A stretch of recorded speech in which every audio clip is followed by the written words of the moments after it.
Flex po natin ang nahuli ni Ka-Hunter Airhole Gondranius nung nakaraang taon daw.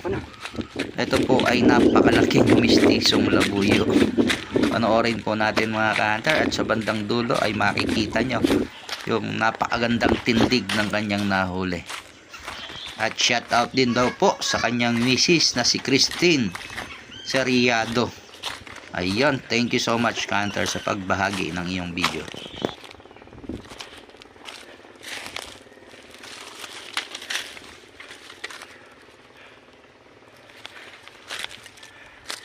Dito nga sa part na to mga Ka-Hunter ay napatigil si Ka-Hunter at kanyang sinigurado muna kung huli na ba ang kanyang kinakate.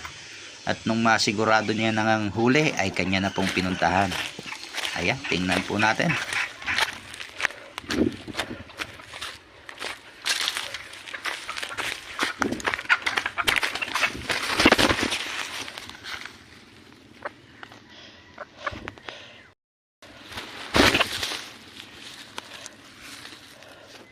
Mistiso, balaki.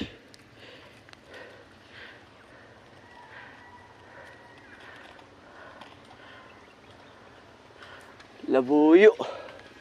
Mistiso na. At eto na nga siya mga Ka-Hunter. Tingnan nyo naman, gandang-gandang tindigan. Pwedeng pwede na isa lang sa derby. Napakagandang tindig.